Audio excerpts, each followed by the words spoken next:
엄만 왜 오빠 생일하는 거 싫어? 2014년 4월 16일 이후 남겨진 우리들의 이야기. 당신은 그게 왜 하고 싶어?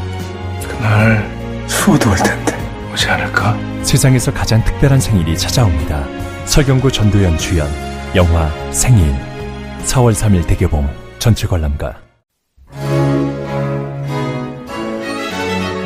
교양 있어 보이고 싶은데 시간도 없고 어떻게 쌓아야 할지 어렵고 모르겠다고요? 여러분들 듣기만 하십시오. 저희가 교양을 대신 훔쳐다 드리겠습니다. 세상에 있는 온갖 쾌락과 유흥을 소개해주고 수준 높은 청취자들의 지적 허영심을 채워주는 방송. 교양을 훔치는 가장 완벽한 방법. 지금 시작합니다.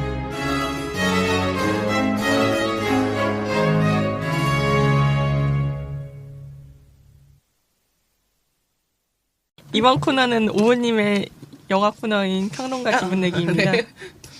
네, 안녕하세요. 오우입니다. 저번에서는 스타워즈 시리즈에 대해서 주로 영화 외적인 이야기들을 다뤘는데요.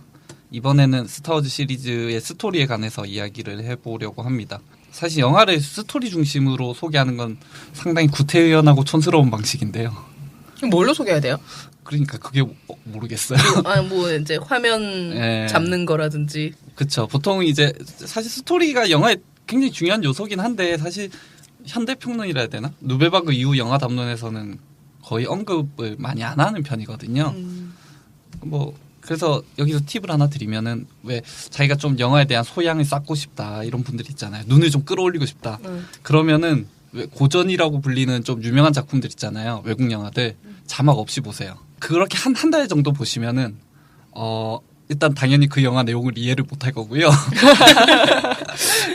그렇게 꾸준히 모르는 영화를 보면은 그 영화 내용은 이해가 안 되는데 영화 보는 눈이 올라가요.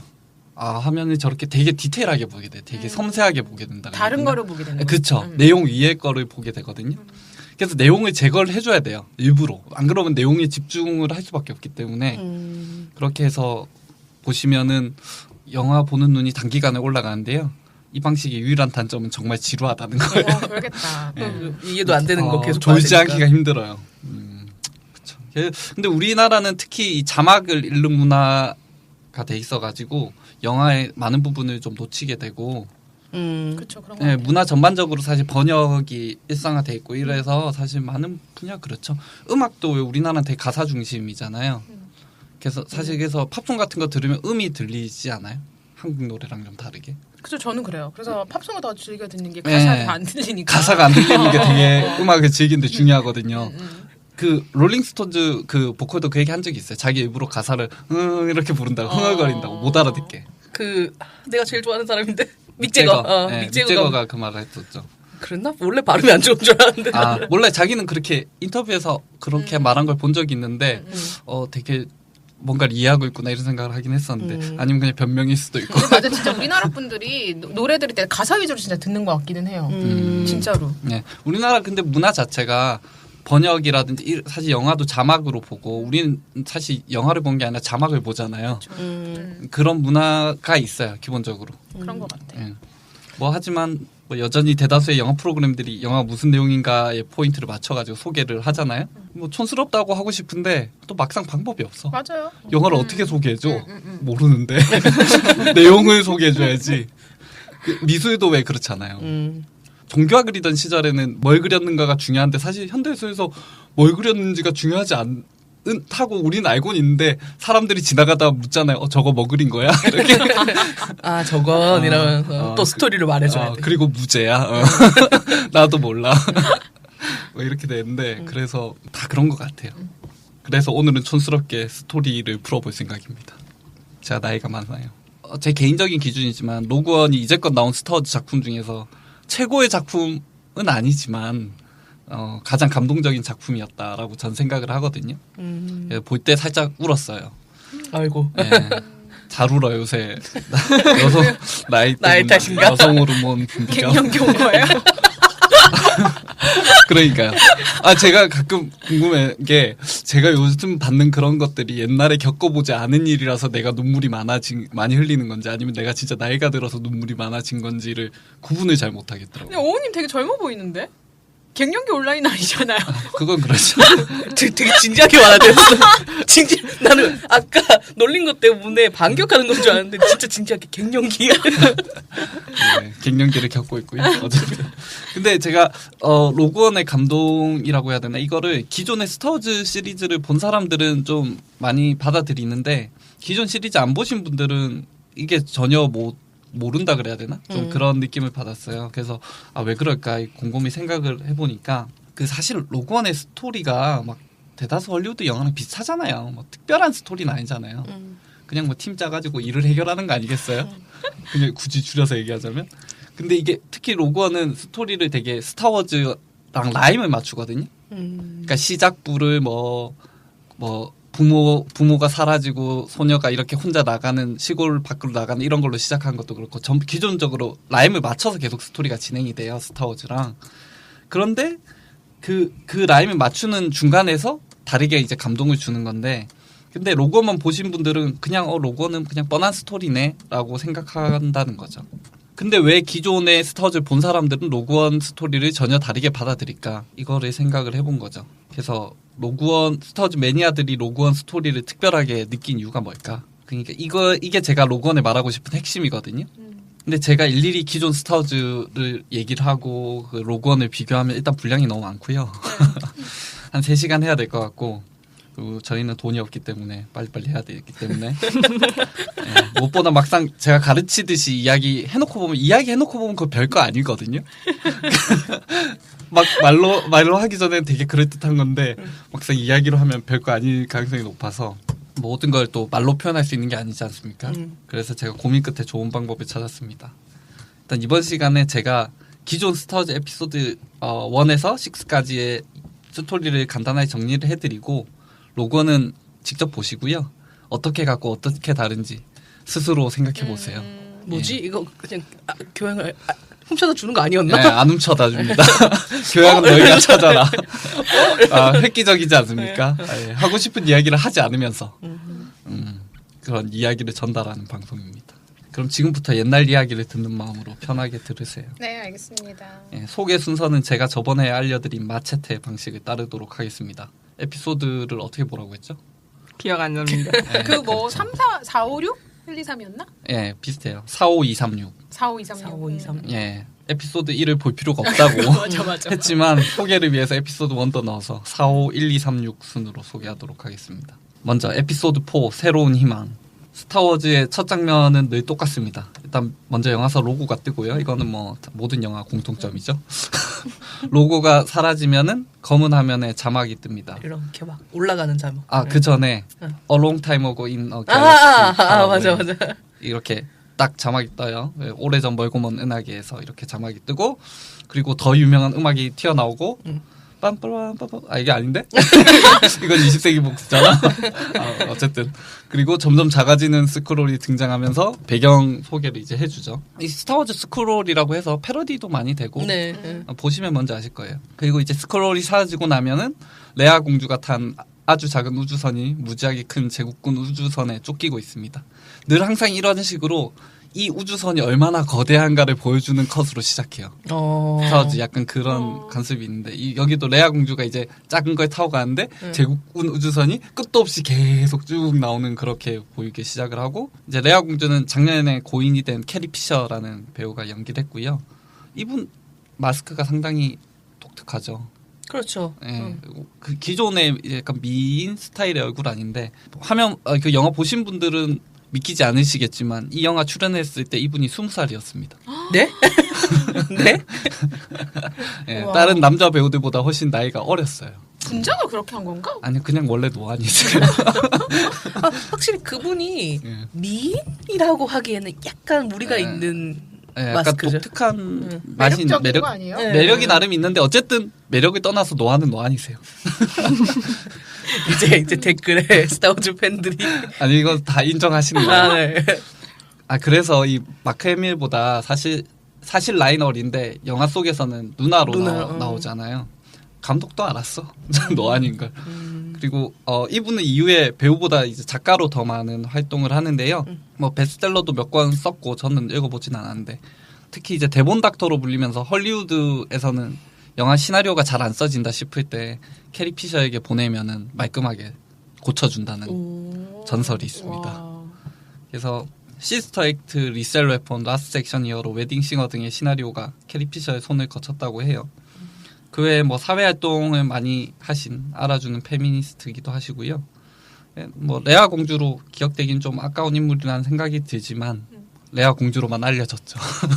현실은 늘 그렇죠. 뭐 궁금하신 분은 검색해 보시고요. 뭐 여튼 영화로 돌아와서 에피소드 4 시점에서는 은하계는 이제 황제가 통치하는 제국이 점령한 상태고 자유를 찾으려는 반란군이 레지스탕스 활동을 하고 있습니다. 제국은 데스스타라는 이름 그대로 한 방에 행성을 날려버리는 신무기를 개발하는데요. 레아 공주와 반란군은 바로 이 데스스타의 설계도를 훔쳐서 달아나던 중이었죠. 여기서 다스베이더가 그 특유의 숨소리를 내며 등장합니다. 씩씩. 네, 요즘도 광고에 자주 나오시더라고요. 돈을 얼마나 버실까? 루카스가 보이겠지. 그 영화를 안 보셨어도 다스베이더는 아실 테고, 그 레아 공주는 다스베이더에게 잡히기 직전에 R2D2랑 C3PO라는 두 안드로이드를 탈출시키고 본인은 붙잡히게 됩니다. 이 두 안드로이드도 보시면 아실 거예요. 그 R2D2는 그냥 움직이는 쓰레기통 같이 생겼고요. 대사라고는 띠디디디디디 뭐 이런 귀엽게 거밖에 없었어요. 생겼잖아요. 그 R2D2 이야기가 나와서 말인데 예전에 스타워즈 되게 오랜만에 개봉했을 때 있었잖아요. 네.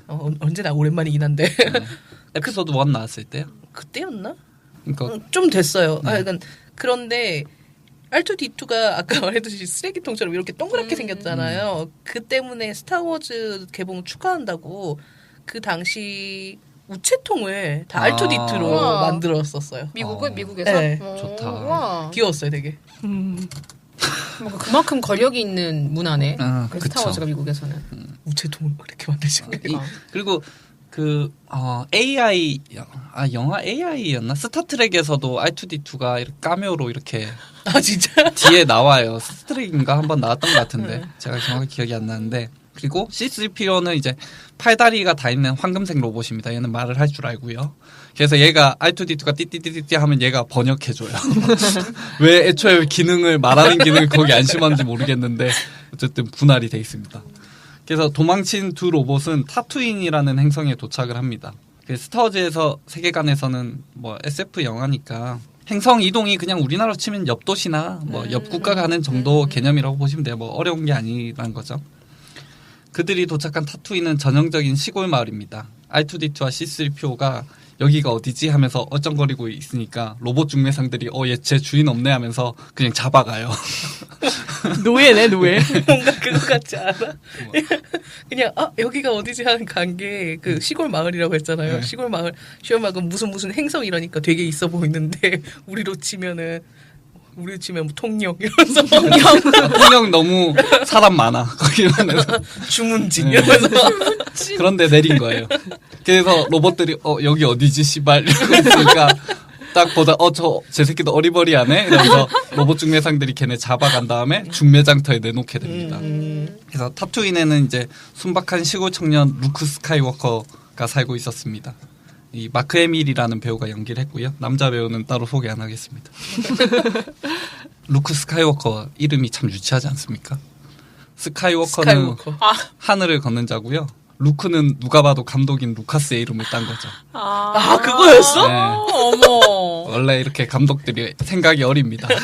지 하고 싶은 거 쓴 거야. 뭐 그렇지. 야. 그래서 루크는 부모 없이 큰어머니와 큰아버지 밑에서 자라고 있습니다. 루크는 철없는 소년들이 늘 그렇듯이 대도시로 나가고 싶어 합니다. 하지만 큰아버지와 큰어머니는 너가 어려서 뭘 모르는 거다. 그냥 시골에서 조용히 살아라. 약간 이런 마인드를 가지고 있죠. 시골이다 보니까 인력난이 심각해가지고 루크와 큰아버지가 중고장터로 로봇을 사러 갑니다. 여기서 루크가 앞에서 잡혀온 두 로봇 R2D2와 C3PO를 사게 되죠. 그래서 왜 스마트폰이나 노트북도 중고로 사면은 한번 포맷이 돼 있잖아요. 근데 이 로봇들은 포맷이 안 돼 있어요. 갑자기 R2D2 중고 노트북에 아니 그게 되게 기본이 안 돼 있어. 이 중매상들은. 그래서 루크가 이들이 저장하고 있던 레아 공주의 SOS 영상을 보고 첫눈에 반하게 됩니다. 레아 공주한테요? 예, 이거 일단 뭐 걔가 위험한지는 모르겠고 애가 딱 보니까 괜찮아. 자기 노안을 좋아하는데 딱 노안인 거지. 그래서 이래서 중고 팔 때는 포맷을 몇 번 해야 돼요, 여러분. 그 사람 믿으면 안 됩니다. 본인 직접 해서 파시고. 그래서 두 로봇은 루크에게 오비안 커노비라는 사람을 찾아 이 영상을 전해줘야 한다고 부탁을 합니다. 워낙 사람이 적게 사는 동네니까 그 동네 사람 루크가 다 알 거 아니에요. 네. 근데 이 동네에 오비안이라는 사람이 없어. 그래서 그런 사람 없는데? 이러고 있는데 그 대신 벤 커노비라는 약간 동네 은둔자 같은 사람이 있어서 그 로봇들을 데려가요. 그런데 벤이 당연히 오비안이었습니다. 그건 또 뭐야? 우연이죠. 그냥 영화가 이렇습니다. 그래서 오비안은 과거 공화국을 지키는 제다이였고 자신의 이름을 숨기고 시골에 운둔하고 있었던 거죠.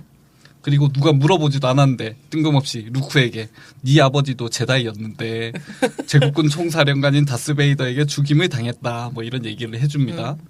그리고 루크에게 자신이 가지고 있던 루크 아버지의 광선검을 주죠. 왜 이렇게 진도가 빨라요? 그 뭔가 이게 초반인데 초반에 이미 뭔가 다 끝냈어. 그러니까. 오면이 다 했어. 다 해야 돼. 많아요. 내용이 많아가지고 빨리빨리 가야 돼. 네. 그래서 레아 공주가 오비안에게 남긴 영상은 R2D2에 제국군을 이길 정보가 들어있으니까 이 두 로봇을 반란군이 있는 얼데란 행성으로 데려달라는 부탁입니다. 오비안은 루크에게도 함께 가자고 하지만 루크는 큰아버지와 큰어머니 때문에 자신은 떠날 수 없다며 집으로 돌아갑니다. 그러나 자신이 없는 사이 큰아버지 부부는 로봇의 흔적을 따라온 제국군에게 이미 죽음을 당한 후였죠. 왜 제국군이 이 부모를 죽인 이유를 모르겠어. 논리적으로 그냥 얘네는 아니 왜 죽인 거야 대체 이 부부를. 뭔가 논리적으로 생각하면 안 되는 부분이 네. 너무 많아. 어쨌든 그래 주인공이 떠나야 되니까 그래서 혼자가 되었기 때문에 루크는 오비안과 함께 길을 떠납니다. 서로 진짜 엉성하다. 그때 부모를 안 죽였으면은 이 사단이 일어나질 않았어. 이상해요. 제국군이 이상해요. 그리고 여기서 밀수업자인 한솔로와 추바카를 만나게 됩니다. 한솔로는 해리슨 포드가 연기했고요. 남자는 소개 안 합니다. 추바카는 톨복숭이 거인입니다. 추바카는 성을 모르겠네요. 수컷이겠죠? 왜 그렇게 단정지으시죠? 그러니까 저 모르겠네. 소개를 해야 되나 말아야 되나 헷갈려가지고 어쨌든 수컷인 줄 알고 소개를 안 하겠습니다. 이들은 좋게 말하면 히피처럼 이제 나쁘게 말하면 동네 양아치처럼 밀레니엄 팔콘이란 비행선을 타고 우주를 배회하는 캐릭터들이죠. 약간 용병 이런 느낌의 캐릭터예요. 그러고 보니까 3PO도 그렇고 R2D2도 그렇고 추바카도 그렇고 말을 못해. C3PO만 하죠. 네, C3PO. 추바카는 말을 왜 안 시켰을까? 말을 할 수 있게 왜 안 했을까? 대사 쓰기가 귀찮아서 우엉 이런 느낌 이런 말만 하고. 그것도 귀엽잖아요. 그루트도 그루트만 하니까 귀엽잖아요. I am 그루트. 아무튼 이들의 도움으로 루크 일행은 얼데란 행성으로 향합니다. 반란군이 있다는. 비행선 안에서 루크는 오비안에게 포스와 강성검 사용법을 배우죠. 당연히 루크는 혈통이 좋고 포스가 강해서 금세 강성검을 배웁니다. 금방 배워요. 이런 애들은 오래 안 배워도 돼. 다른 제다이 막 몇십 년 수련하고 이러는데 금방 배우고요. 그래서 포스는 스타워즈에서 계속 나오는 단어인데요. 약간 무협 소설에서 말하는 기? 혹은 뭐 드래곤볼에서 나오는 에너지? 뭐 그런 거 비슷한 겁니다. 루카스가 아마 동양 무협지나 그런 영화를 참고한 게 아닌가 싶어요. 약간 동양적인 개념인 것 같아요. 제다이도 약간 동양적이잖아. 동양적이죠. 약간 사무라이 느낌도 좀 있고. 요다도 그렇잖아요. 요다도 그렇죠. 그런 스승의 개념이 사실 약간 그렇죠. 신선 이런 느낌. 그 신선인가? 설렁탕? 광고에 나오면 재밌겠네요. 한편 다스베이더에게 잡힌 레아 공주는 제국군에게 고문을 당하고 있습니다. 그녀가 침묵하자 제국군은 그녀의 고향인 얼데란 행성을 날려버리겠다고 협박을 합니다. 레아 공주는 이것들이 어디서 뻥카를 쳐 이러면서 아무 말도 하지 않죠. 그러자 제국군은 데스타를 이용해서 정말로 얼데란 행성을 날려버립니다. 루크 일행이 얼데란이 있던 이제 위치에 도착했을 때는 이미 행성은 사라지고 파편만이 남아있을 뿐이죠. 이 사람들이 이제 행성이 파괴된 줄 모르잖아요. 그래서 왔는데 행성이 없으니까 내비가 고장났다. 너 길을 어떻게 봤냐. 뭐 이렇게 하면서 자기들끼리 막 투닥투닥 하고 있으니까 근처에 있던 데스타가 쟤네들 뭐지 하면서 얘네들이 잡아버립니다. 데스타에는 레아 공주가 이미 잡혀 있었죠. 그들은 얼떨결에 이제 레아 공주 구출 작전에 들어갑니다. 물론 용병인 한솔로는 레아 공주 구출에 관심이 없지만 공주니까 분명히 돈이 많을 거라는 루크의 말에 넘어가서 구출 작전에 참여하게 됩니다. 이제 이 과정에서 오비안과 다스베이더가 맞닥뜨리게 되고 드디어 고대하던 스타워즈의 최초의 광선검 대결이 있습니다. 네. 이러면서 네, 관객 모두가 이제 침을 꾹꾹 삼키면서 이들을 지켜보는데 두 사람은 너는 나를 이길 수 없다며 서로 이빨을 까기 시작합니다. 안 싸우고. 네, 안 싸우고 이빨을 너는 날 이길 수 없어. 막 폄하주의자네. 네. 서로 둘 다 이 말을 하고 있고 현실에서라면 누가 이제 나타나서 싸움을 말려야 되는데 주변에 아무도 없어가지고 형이 참아. 막 이렇게 돼야 되는데 영화에서는 주변에 아무도 없어요. 그래서 어쩔 수 없이 싸움을 붙게 됩니다. 그래서 근데 결투는 사실 좀 유치해요. 지금 보면. 일단 그냥 칼 몇 번 탱탱탱 하다가 굉장히 속도도 느리고 그렇게 하는 수준이고 당시 기술이 딸리니까 그러려니 하시고요. 이 사이 루크 일행은 레아 공주를 구출하고 도망갑니다. 다스베이더와 대등하게 싸우던 오비안은 루크에게 알듯말듯한 미소를 지어 보이고는 갑자기 스스로 싸움을 멈춥니다. 다스베이더는 기회를 놓치지 않고 오비안을 죽여버리죠. 그 4편 보면서 제일 궁금했던 그 장면이었어요. 왜? 그쵸. 되게 있어 보이게 어차피 죽을 거 있어 보이게 죽자 이런 거였나? 뒤에 약간 얘기가 나오긴 하는데 루크 일행은 레아 공주가 이끄는 대로 다른 반란군 기지가 있는 야빈 행성으로 향합니다. 이제 원래 반란군 기지도 거기만인 줄 알았는데 또 있었다네. 진짜 스토리가 어쨌든 야빈 행성인데 또 반란군 기지가 있대요. 아우데란 말고. 그래서 야빈 행성으로 향합니다. 제국군도 이들을 쫓아 야빈 행성으로 오죠. 이 과정에서 루크, 레아, 한솔로 셋의 이제 묘한 삼각관계가 시작이 됩니다. 레아 공주는 훔친 데스스타 설계도를 반란군에게 보여줍니다. 설계도를 분석한 반란군은 가스 배출구에 정확히 폭탄을 투하하면 데스스타를 파괴할 수 있다는 사실을 알게 되죠. 하지만 시간이 촉박합니다. 데스스타는 눈앞에 와 있고 30분 뒤면 데스스타가 반란군이 있는 야빈 행성을 날려버릴 겁니다. 이 데스스타가 대기 시간이 한 1시간쯤 돼요. 1시간에 쿨타임이 1시간이야. 그래서 어쨌든 이 시간이 정해져 있고 이제 반란군의 전투기 X윙이 출격합니다. 말 그대로 날개 모양이 X자로 생긴 거고요. 이 인기가 많은 기종이에요. 루크는 왜인지는 모르겠지만 이번에는 파일럿으로 전투에 참가합니다. 아니 다 나와. 이건 언제 배운 거야? 루크는 못하는 게 없어요. 네, 이래서 혈통이 중요한 거야. 예.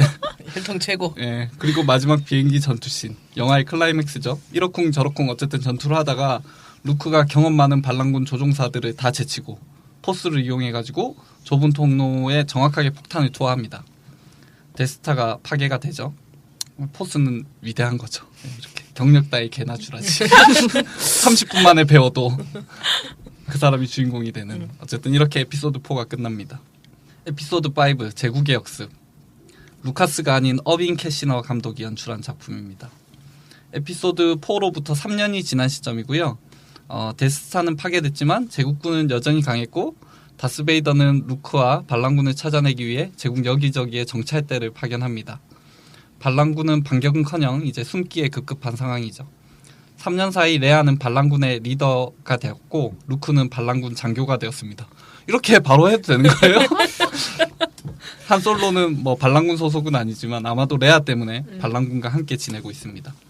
이들의 삼각관계는 계속되지만 레아의 마음은 촌스러운 루크보다는 나쁜 남자 한솔로에게 쏠리고 있다는 느낌을 섬세한 관객은 받을 수 있습니다.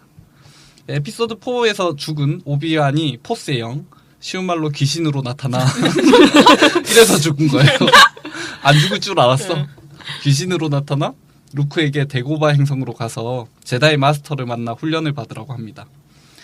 제국군은 숨어있던 반란군 기지를 찾아내 공격하지만 루크는 동료 따윈 쌩까고 홀로 데고바 행성으로 가게 됩니다. 너무하네.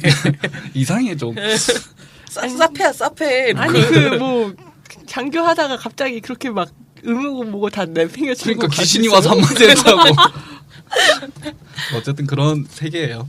그래서 여기서 귀염둥이 요다가 첫 출연을 하고요. 요다 아시죠? E.T. 비슷한 키 작은 녹색 외계인. 귀 크고. 예, 그쵸. 귀여워. 예, 당연히 에피소드 4에서는 그냥 누가 봐도 그냥 인형이에요. 맞아. 예, 에피소드 1, 2, 3에는 사실 좀 기술력이 되는데 이때는 그냥 인형입니다. 루크가 배가 고파가지고 초코바를 먹고 있을 때 요다가 나타나서 초코바를 뺏어 먹거든요. 그러면서 이제 요다가 처음으로 등장하는데 이게 제다이 마스터 요다죠. 요다는 루크가 인내심이 부족하다며 가르치지 않으려고 하지만 아마 초코바를 안 줬어 이런 거 언짠 이러면서 애가 버릇이 안 됐어 막 이런 거 같은데 역시 오비안 귀신이 나타나가지고 가르치라고 막 닥달합니다. 결국 오비안의 잔소리에 요다는 루크에게 전문적인 제다이 교육을 합니다. 루크의 실력은 일취월장하고 포스도 더욱 강력해집니다. 새로운 포스의 출현을 감지한 제국 황제는 다스베이더를 불러 루크를 잡아 다크포스로 굴복시켜 자신의 부하로 만들 것을 지시를 합니다. 그러니까 이 포스가 뭐 선한 쪽이 있고 나쁜 쪽이 있는데 적군은 나쁜 쪽이고 우리는 좋은 쪽이다 이렇게 생각하시면 돼요. 그래서 루크는 레아 공주와 한솔로가 위험에 빠지는 악몽을 꾸게 됩니다. 합리적인 판단으로는 이제 과도한 훈련으로 악몽을 꾸었다 이렇게 판단하는 것이 타당하지만 네, 그쵸. 스트레스로 인한 악몽이죠. 루크는 포스를 통해 미래를 본 것이라고 이제 자기는 생각을 하는 거죠. 꿈은 반대인데. 제가 볼 때 아직까지 이때 프로이트가 등장을 안 한 것 같아요. 그래서 훈련을 하기 싫었던 루크는 그녀를 구하러 가겠다고 땡깡을 부립니다. 요다와 오비아는 너는 아직 힘이 약해서 지금 가면은 다크포스에 빠질 수 있으니까 가지 말라고 말립니다. 하지만 루크는 스승의 말을 쌩까고 제다의 교육을 이수하지 못한 채 길을 떠납니다. 한편 제국군을 피해 도망다니던 레아와 한솔로는 준법 정신이 투철한 한솔로의 친구 란돌의 고발로 다스베이더에게 붙잡힙니다. 그러나 다스베이더의 목적은 이들이 아니라 루크였죠. 이들은 단지 미끼일 뿐입니다. 다스베이더는 루크를 잡아다가 냉동시켜서 황제에게 데려갈 계획인데 이것도 왜 굳이 냉동을 시키고 냉동 왜 시켰어 근데? 그러니까 이제 뭐 애가 반항할 수 있으니까 냉동시켜서 데려가겠다 이렇게 계획을 세웠는데 혹시 냉동시키면 죽을 수도 있잖아요? 그렇기 때문에 한솔로를 먼저 해보는 거야. 먼저 냉동시켜 보기로 합니다. 제가 해보고 제가 된다고 또 된다는 가정은 어디 있는지 모르겠어. 어쨌든 한솔로를 냉동시키려는 순간 한솔로와 루크 사이에서 갈팡질팡하던 레아는 한솔로에게 키스를 하고 자신의 마음을 고백합니다. I love you 이렇게 대사가 나오고 그 무슨 인형 같아 무슨. 이때 한솔로의 대사가 나오는데요. 혹시 아시나요? I know 아닌가? 예, I know. 쿨하죠. 알고 있어. 땡큐 아닌 게 어디예요? 땡큐가 더 괜찮아요. 근데 너 땡큐 같은지. 너 땡큐 괜찮네. 근데 죽을 수도 있는 상황에서 여자가 사랑해라고 말했는데 알고 있어. 저 이 대사 스타워즈 최고라고 봐요. 정말로 멋진 대사로 생각하는데 어쨌든 다스베이더는 이게 눈꼴실이었는지 예, 이러면서 저 새끼 뭐야 짜증나 막 이래가지고 냉동된 한솔로를 현상금 사냥꾼에게 넘깁니다. 한솔로의 친구 란돌은 이제 레아 공주와 한솔로의 신변 안전을 약속받고 이제 제국군에 협조를 한 건데 나름 다스베이더가 한솔로를 현상금 사냥꾼에게 넘기자 2차 배신을 감행합니다. 그리고 레아 공주를 풀어주고 함께 탈출을 시도하죠. 이중 스파이도 아니고 뭐야? 그게 너무 쉽게 배신하고 또다시 너무 쉽게 배신해 애가. 이런 상황도 모른 채 루크는 제 발로 적진에 들어옵니다. 가만히 있었으면 애들 탈출했을 건데. 드디어 다스베이더와 루크의 결투가 시작됩니다. 루크는 다스베이더와 대등하게 싸웠으나 요다와 오비안의 말대로 집중력 부족으로 후반에 다스베이더에게 밀립니다. 이래서 선생님 말씀을 잘 들어야 돼요. 공부하라고 했을 때 해야지. 그래서 다스베이더는 루크에게 자기 밑으로 들어오라고 협박을 하죠. 어둠의 힘에 눈을 뜨면 세계를 정복할 수 있다. 뭐 이런 얘기를 하는데요. 하지만 루크는 당연히 당신이 내 아버지를 죽였어 하며 이를 거절합니다. 다스베이더는 광선검을 쥐고 있던 루크의 오른팔을 잘라버리고는 그 유명한 대사를 치죠. I am your father. 예, 그쵸. 쿨하지 않습니까? 이거를 먼저 말해도 되잖아요. 근데 왜 팔을 잘라버리고 난 다음에 사실 내가 네 아빠야. 이 얘기를 왜 나중에 하는지 모르겠는데. 죽긴 싫었나 보다. 이거 참 이상한. 아니 이미 이겼잖아요. 이미 이겼으면 사실 내가 네 아버지야 이렇게 얘기하면 되는데 팔 자르고 네 아버지라고 얘기하고 혼란에 빠진 루크는 이러지도 저러지도 못하다가 절벽에서 그냥 뛰어내려요. 네, 소리치면서 뭐 이런 거 하면서 뛰어내렸겠죠.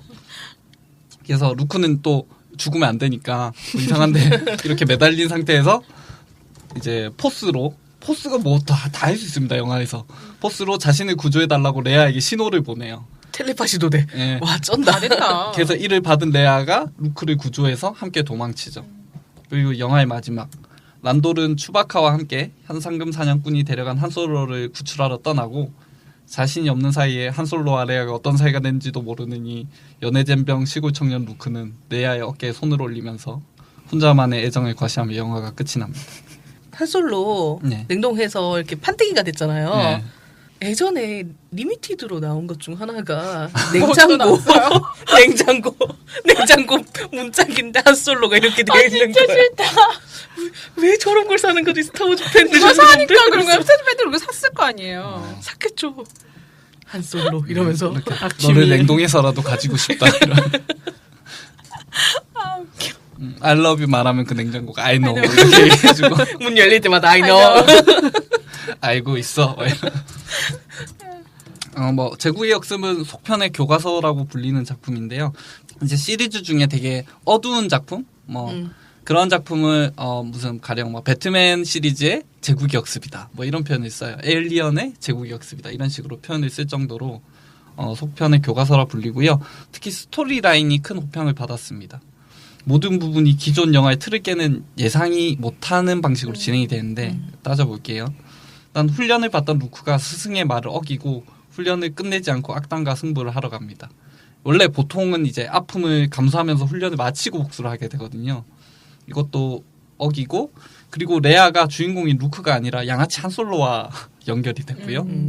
원래 항상 그걸 보기 전까지는 다들 결국 루크랑 될 거라고 생각을 하게 되거든요.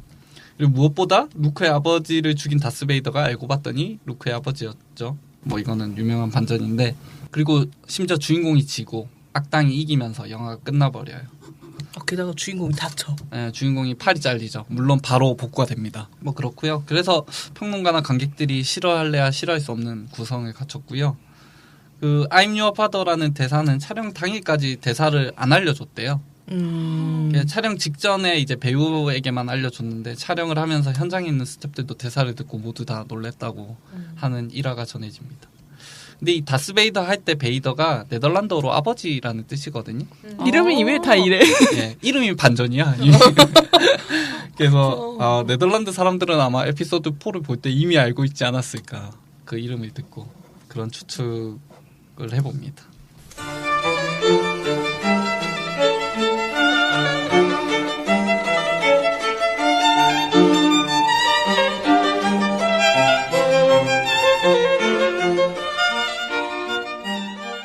마체테 방식을 따라서 과거로 가야 되는데 시간이 없는 관계로 과거는 대충 추릴게요.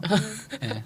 에피소드 1, 2, 3는 에피소드 4 이전의 얘기고요. 기본적으로 다스베이더의 착했던 시절 얘기입니다. 다스베이더가 어쩌다 다스베이더가 되었나. 그래서 구조는 사실 비슷해요. 시골에 살다가 애가 픽업이 돼가지고 제다이로 교육을 받아서 이렇게 평화로운 제국을 수호하다가 나쁜 쪽 힘에 빠져가지고 결국 영웅이 됐다가 나쁜 쪽 힘에 빠져서 결국은 세상을 파괴하게 되는 다스베이더가 된다. 이게 1, 2, 3의 얘기예요. 뭐 보시면은 약간 1, 2, 3는 근데 팁을 잠깐 드리자면 팔퍼틴 의장이라는, 그러니까 제국 황제가 되는 인물이 나오거든요. 팔퍼틴 의장 입장에서 보면 굉장히 재밌습니다. 1, 2, 3 기본적으로 연출이 안 좋은데 팔퍼틴 입장에서 보면은 굉장히 정치 스릴러적인 요소가 있거든요. 국회의장에서 제국을 만들기 위해서 이 사람의 음모와 이런 권모술수를 보는 맛으로 보면 굉장히 볼만해요. 그렇게 봐야만 볼만합니다. 그렇지 않고 그냥 보시면 별로 재미는 없고. 근데 3편은 괜찮아요. 에피소드 3 같은 경우에는 굉장히 그 어두운 분위기라든지 이런 게 굉장히 재밌고요. 그래서 이렇게 우리가 과거를 알아봤어요. 알아봤다고 치고 그러면 에피소드 6로 가겠습니다. 에피소드 6 제다이의 귀환. 감독은 리처드 마킨드가 맡았습니다. 전형적인 시리즈 마무리 영화라고 보시면 됩니다. 냉동인간이 돼서 납치됐던 한솔로는 그냥 구출됩니다. 영화 초반에. 아니 개연성 좀 넣어줬으면 좋겠어. 상황이 되게 막 찔러. 뭐가 있을 줄 알았는데 그냥 초반에 구출돼. 그리고 녹아. 그리고 루크는 데고바 행성으로 돌아가가지고 요다에게 다스베이더가 자신의 아버지냐고 묻습니다. 요다는 사실을 고백합니다. 방금 제가 이야기한 뭐 에피소드 1에서 3까지 내용을 뭐 들었다 치고, 그리고 그 에피소드 3에서 그러니까 다스베이더가 이전에 아나킨 스카이워커인 시절에 사랑하던 여인이랑 이렇게 쌍둥이를 낳아요.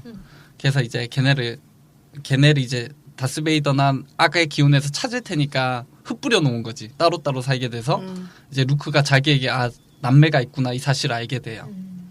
그리고 그 남매가 레아 공주겠구나라고 얘가 생각하게 되는데 어떤 개연성도 없습니다. 그냥 직감하는 겁니다. 그냥 그렇겠지 이런 거. 남매니까 직감하는 거지. 그건 또 뭐야? 이래서 전편에서 레아와 한솔로가 이어졌던 겁니다. 제국의 역습자만 해도 이게 굉장히 파격적인 스토리 같았는데 결론만 놓고 보니까 아주 보수적인 그러네요. 스토리였죠. 이래서 한국 드라마가 이런 데는 또 더 나은데 그렇고요. 그쵸, 짬 찍고 돌아오는데. 아니, 알고 봤더니 형제였어 막 이미 사랑한 사이였는데 뭐 이런 게 있어야 되는데 이미 그 전에 감정이 마무리가 사실 돼 있어요. 이미 한솔로랑 레아랑 잘 되고 있고 혼자 좋아하다가 내가 좋아했던 건 남매여서 그렇구나 혼자서 루크가 정신승리하는 이런 그래서 루크는 일전에 끝내지 못한 제다이 훈련을 마칩니다. 요나는 이제 자신은 살 만큼 살았다며 숨을 거두죠. 영화상 보면 900년쯤 산 걸로 나옵니다. 물론 요다는 사라지지 않고 오비안처럼 이제 포스의 영이 돼가지고 귀신이 돼서 계속 출연합니다. 죽지 않아? 아니, 왜 제다이들이 안 죽지? 이게 사실 에피소드 3에 그 대사가 나와요. 그러니까 수련을 계속 쌓으면은 죽지 않고 신체를 버리고 영으로 살 수 있으니까 그 방식을 배우라고 요다가 오비안에게 설명한 장면이 있어요. 되게 어거지로 넣은 것 같아요. 그걸. 그래서 왜 오비안도 자기가 죽잖아요 스스로. 네. 싸움 포기하고 죽는 게 그 의식을 하는 거다 뭐 이렇게 생각은 해줄 수 있을 것 같아요. 그렇게 믿어주자. 네. 어쨌든 그 귀신이 되니까 더 좋은 게 얘는 그냥 생각만 하면 나와. 옛날에는 육체적으로 와 있어야 되는데 그런 게 없어. 얘는 그냥 필요하면 나와. 감독이 필요하면 너희 투입돼 이러면 오고 약간 그렇게 돼요. 그래서 제국군은 데스타 2를 제작하기 시작합니다. 이것도 이해가 안 되는 게 어차피 제국이 강하잖아요. 그러면 굳이 싸우면 되는데 굳이 타겟이 될 만한 뭔가 큰 걸 만들어. 이해할 수가 없어요. 막 아사다마가 트리플 악셀 하는 것처럼 안 되는데 막 계속해. 왜 저러는지 모르겠는데. 안 해도 우승하는데 그것 때문에 걔 망했잖아요. 아유, 아사다마 팬분께 죄송해요. 그러니까 뭐 제국군이 어쨌든 시리즈 내내 데스타에 집착합니다. 처음부터 끝까지 스타즈를 보시면 제국군이 데스타 만들다가 졌다는 사실을 알게 돼요. 그걸 안 만들었으면 이겼어 애초에. 데스타가 제국군을 쏴 죽이는 거 아니야? 그러니까 이해가 잘 안 되는데 어쨌든 반란군은 데스타 2 제작을 막기 위해서 이제 총공격에 나섭니다. 황제는 다스베이더에게 루크를 꼭 다크사이드로 끌어들여야 한다면서 그를 유인하라고 명령하죠. 결국 황제 앞에 루크가 서게 됩니다. 집착남이야. 네. 황제는 루크에게 자기 편이 될 것을 종용하지만 루크는 당연히 거절을 하고요. 이제 황제가 보는 앞에서 다스베이더와 루크의 눈물 없이 보기 힘든 부자지간의 결투가 벌어지죠. 뭐 그냥 봐요. 사실 눈물 안 흘렀는데 어쨌든 에피소드 5 제국의 역습 때와는 다르게 제다이 훈련을 마친 루크는 다스베이더를 제압을 합니다. 역시 스승님 말씀을 잘 들었어야 돼요. 그때 이길 수도 있었는데. 팔까지 잘리고. 팔까지 잘려가면서. 근데 어차피 바로 회복되니까 상관없는데.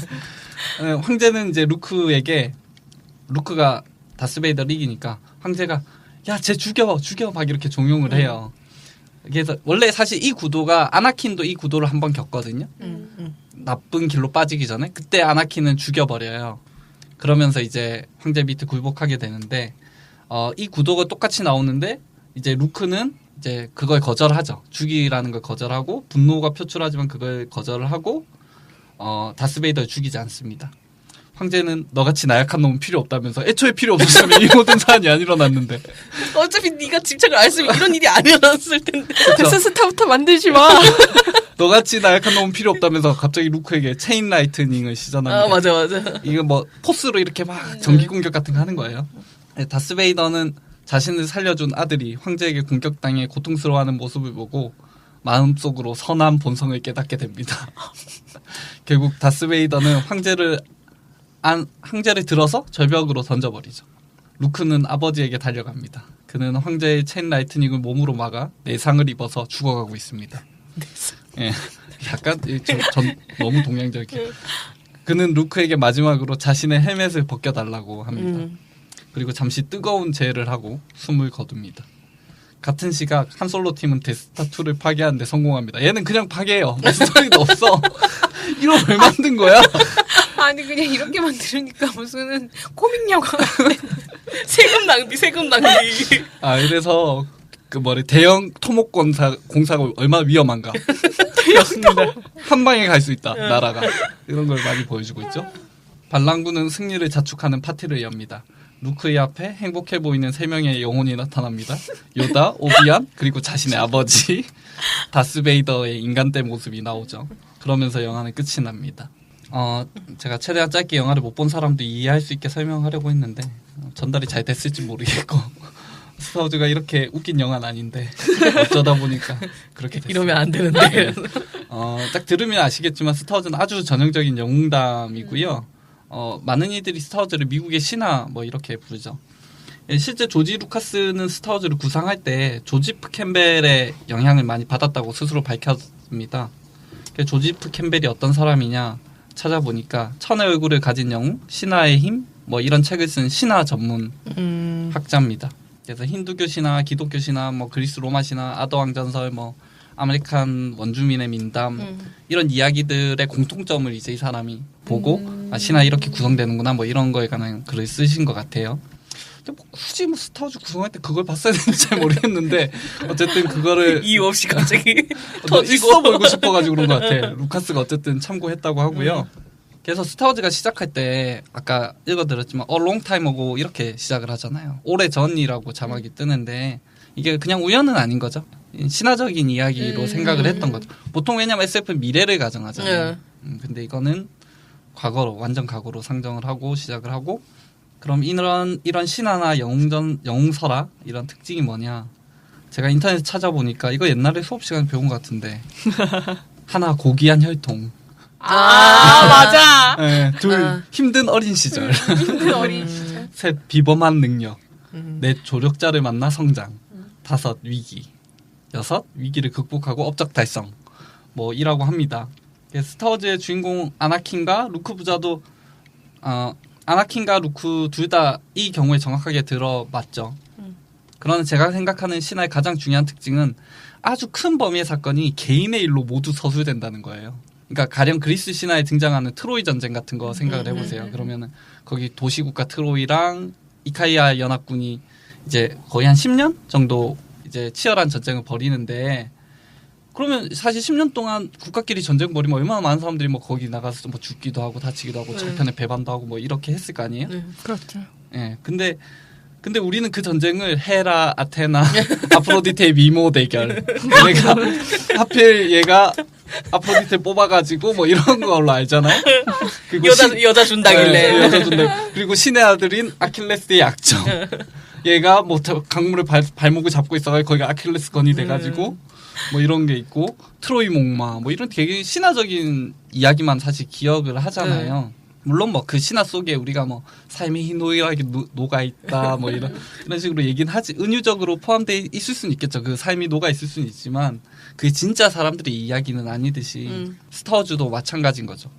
지어낸 이야기지만 스타워즈는 이제 한 세기 동안 은하계에서 벌어지는 전쟁을 다루고 있거든요.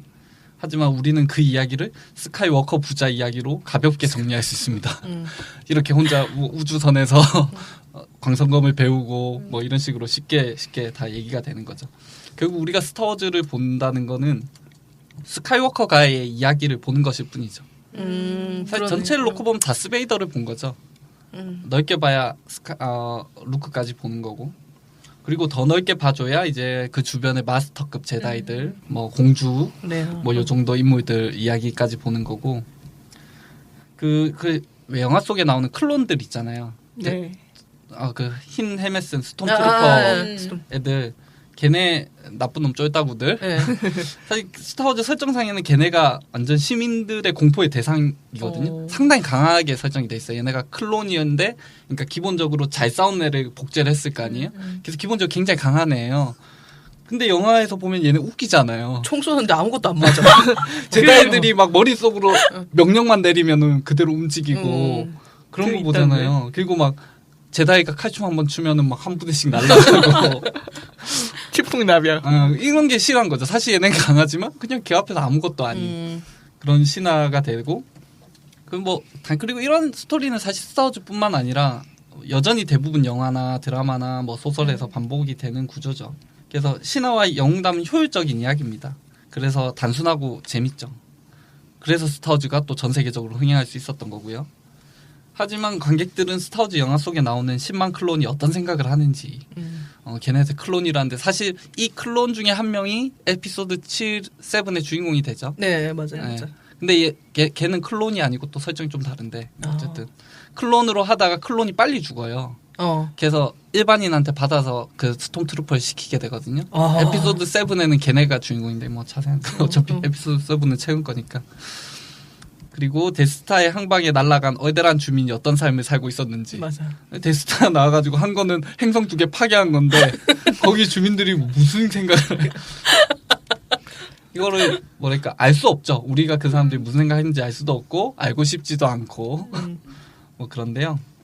그럼 로그원이 이 뻔한 신화를 어떻게 변주를 시킬까? 이건 직접 찾아보시고요. 뭐?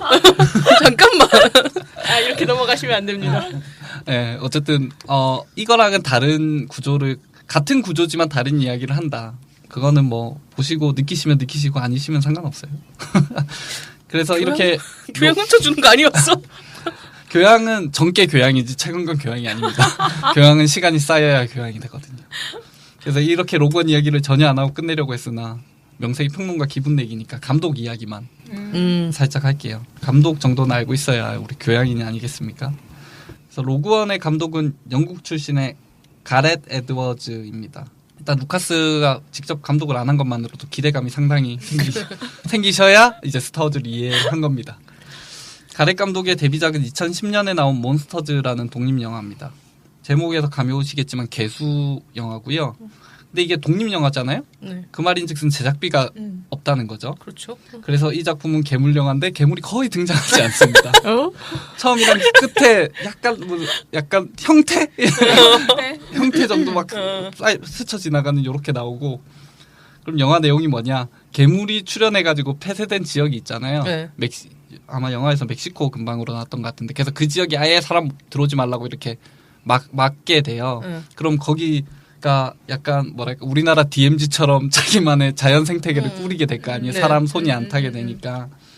그 지역을 남녀 주인공들이 뚫고 지나가는 일종의 로드무비예요.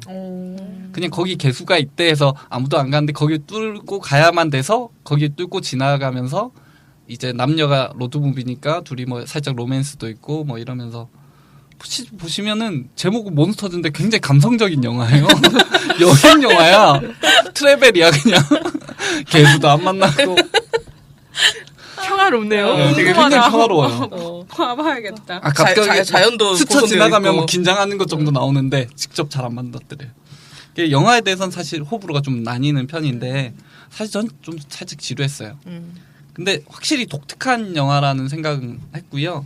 가렛이 이런 스타일로 영화를 만든 거는 이제 제가 봤을 때 제작비가 없기 때문인데 그 덕에 헐리우드에선 절대로 안 만들 영화를 만든 거죠. 절대로 못 만들 영화를 만든 거죠.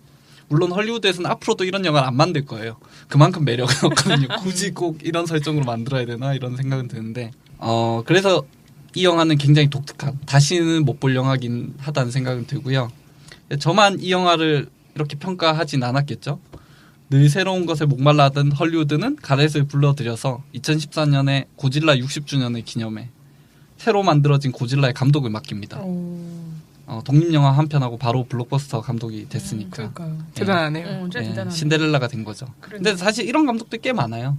영어권 감독들은 특히. 우리나라도 왜 봉준호나 박찬욱이 헐리우드 콜 받아서 가잖아요. 헐리우드는 계속 새로운 사람을 찾아야 되니까.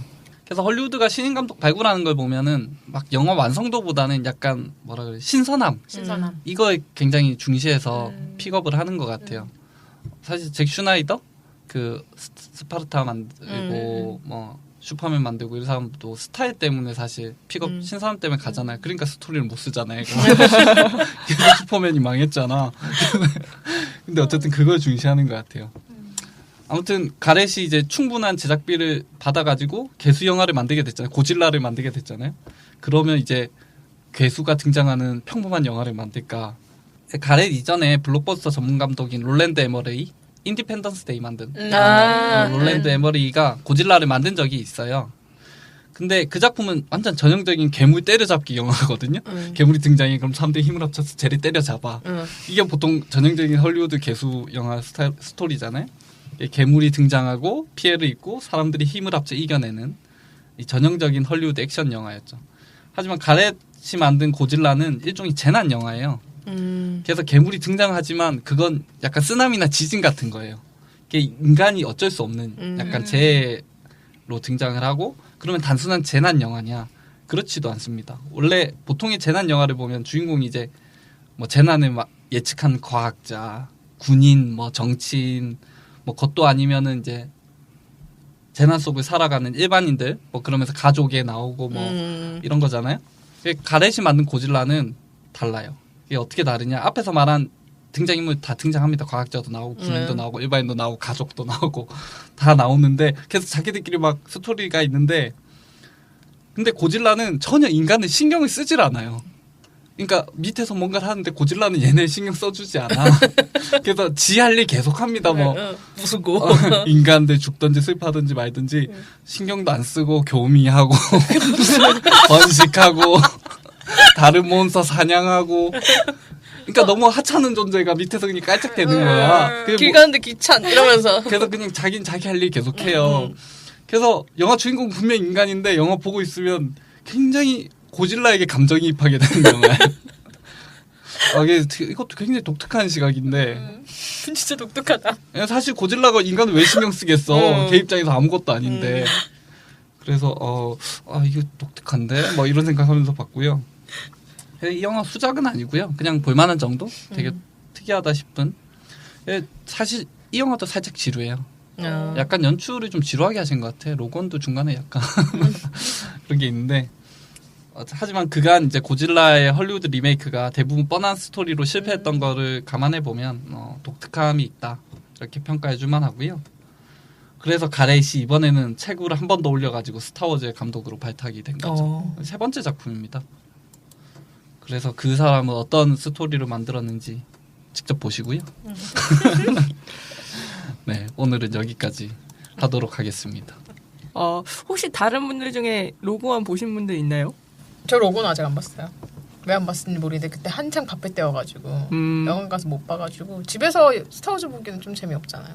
맞아요. 그런 것도 있죠. 그래가지고 아직 못 봤어요. 저는. 봉거리님 어딜 보고 있어 봉거리님. 영혼이 털려있어. 아니 떠올리고 있었는데 그냥 로고는 안 봤어요. 다른 건 다 본 것 같은데. 다른 시즌 다 보셨고. 사실 로그원이 기존 스토리와는 조금 다른 번외편 느낌으로 나온 건데 근데 완전 번외편도 아니고 에피소드 3랑 4 사이의 얘기예요. 4 바로 직전? 에피소드 3.9? 3.9? 네, 그 정도 시점의 이야기죠. 아니 저는 사실 이거 스타워즈를 처음 접하게 됐던 게 제가 해외에 있었을 때 접했던 건데 제가 정말 좋아하는 선배 중에 한 분이 스타워즈 광팬이거든요. 네. 근데 스타워즈 왜 얘기하시고 막 뭐 요다가 얘기한 거 막 얘기하시고 하는데 그게 너무 웃겼던 거야. 그래서 멀리 하셔야 돼서 저 스타워즈를 한번 보자 해서 스타워즈를 봤는데 그 오우님처럼 이렇게 스킬을 안 가르쳐 주신 거예요. 뭐 1편부터 보지 말고 그래. 근데 1편부터 좀 잔 거예요. 집에서 보는데. 저도 그랬어요. 1편보다 다 근데 그게 저는 그래 아니야. 그래도 이걸 봐야 돼. 내가 좋아하는 선배님이 보시는 거니까 내가 봤는데 그래서 그런지 잘 기억이 안 나요. 그래서 오우님이 오늘 말씀해 주시는데 맞다. 내가 저걸 봤었지 이러면서 그렇게 떠오르더라고요. 저는 1, 2, 3, 4 이런 식으로 봤으니까 그 원작인 4, 5편을 나중에 봤죠. 그것 때문에 이야기 들으면서 맞다 저랬지 맞다 저랬지 했는데 진짜 에피소드 1, 2, 3은 안 봐도 되는 것 같아. 근데 왜 좋아하는 거지? 사람들이? 내가 팬들이 진짜 많아요. 문화가 된 것 같아요. 문화가 되고 나면 대선 토론회도 보세요. 내가 좋아하는 후보가 정해져 있잖아요. 그러면 토론회를 보고 결정을 내리는 게 아니라 그거는 스포츠야. 우리 후보가 이겨야 돼. 누구든 뭐 이겨라. 내 후보 잘한다 그러면 이러면 걔가 못하면 지지를 접는 게 아니라 안 됐다. 약간 이렇게 생각하는 거니까. 안 됐다라든지 아니면은 저 질문한 새끼 뭐냐고. 왜 공격을 해? 막 이러면서 화를 내고. 약간 그런 뜻이 약간 팬심이 된다는 게 그런 것 같아요. 저는 이제 의외로 다른 건 하나도 안 보고 로그원만 봤는데. 그런 분도 많죠. 왜냐면 로그원이 최근에 개봉했으니까. 예. 옛날 분들, 우리처럼 옛날 분들. 옛날 봤지만 옛날이면 얼마나- 요즘 분들은 이렇게 아 요즘 분이셨구나. 근데 우리 사람들인 줄 알았는데 우리 다 같은 줄 알았는데 우리들인 줄 알았는데 우리들. 그 트위터에서 타임라인에 흑흑원이라고 하더라고요. 슬프다고. 흑흑원. 흑흑원. 어떤 얘기인지 무슨 건지 일단 보고 보자 했는데 약간 이해활동 활동하면서 봤어요. 의외로 이제 기존 얘기가 뭔지 모르고 봤으니까 이번엔 얘기 들어보니까 차이가 있다는 생각은 들더라고요. 여기서는 이제 스포를 얘기를 안 하니까 네. 말을 할 수는 없지만 근데 사실 기존의 영화를 봤던 분들이 보면 그 이야기 형식을 계속 그대로 따오거든요. 그러니까 주인공이 시골을 벗어나는 걸로 시작한다든지 뭐 아버지가 제국군에 있고 얘는 배신당 약간 이 스토리 설정을 계속 그대로 따오는데 계속 다르게 변주를 해요. 그것 때문에 기존 팬들이 보면 뭐 스토리 라인을 떠나서 보는 재미가 있고 그리고 기존의 인물들이 레아 공주가 젊은 시절 모습으로 등장합니다. CG를 통해서. 아 CG 때문에 예, CG로? CG로 20살 때 모습으로 20살 때도 이미 35쯤 돼 보이시는데 어떻게 등장하셨나 하는데 어쨌든 이 영화 개봉 시점에 딱 그 돌아가셨어가지고 그 옛날 추억 돋는 느낌으로 보실 수 있어요. 한편 볼만하다고 생각이 들었어요. 한번. 뭐 사실 꼭 봐야 되는 건 아닌데 스타워즈 보셨던 분들은 보시면 좋을 것 같고 안 보셨던 분들도 지금부터 스타워즈 시작하실 분들은 보시면 좋고 꼭 볼 필요는 없다. 내가 좋아하는 영화가 시리즈로 되어 있어서 그 영화를 이 영화가 이렇게 좋아 이거 좋지 이 편이 이거였어 얘기하는 분들 보면은 교양 있어 보여요. 그러니까 스타워즈를 하나의 그 자기 콘텐츠로 현대 교양은 이런 거죠. 현대 교양 클래식 스타워즈 알면 뭐해? 어디 가서 얘기할 거야? 네. 지금까지는 오은이의 평론가 기분 내기였습니다. 다음번에는 무슨 내용으로 되나요? 다음번에는 이제 곧 아마 이 방송 들으시는 분들은 이미 시작을 했을 텐데 깜네 영화제가 네, 70회 깜네 영화제가 있어서 깜네 영화제 전반적인 얘기 그리고 영화제 뭐 그런 얘기를 아마 영화제를 까는 얘기를 하지 않을까 그런 생각이 드네요. 너무 교양 있다. 즐거운 방송 얘기 최초로 교양 있는 방송. 이전까지는 없었어. 즐거운 방송이 예상됩니다. 감사합니다. 네, 감사합니다. 예, 평론가 기분 내기를 끝으로 새 코너 진행해봤습니다. 저는 우물 PD였습니다. 저는 공연 가본 척하기에 무무였습니다. 저는 맛집 아는 척하기에 봉고래였습니다. 평론가 기분 내기의 오우였습니다. 저희 방송 교양을 훔치는 가장 완벽한 방법을 페이스북, 네이버, 블로그에 검색해주세요. 교양 훔치기로도 검색이 됩니다. 많은 댓글과 메일로 저희와 소통의 한마디 부탁드립니다. 저희 방송은 3주 간격으로 송출될 예정입니다. 다음 방송에도 우아하고 품격 있는 교양을 훔쳐서 찾아뵙겠습니다. 그때까지 안녕히 계십시오.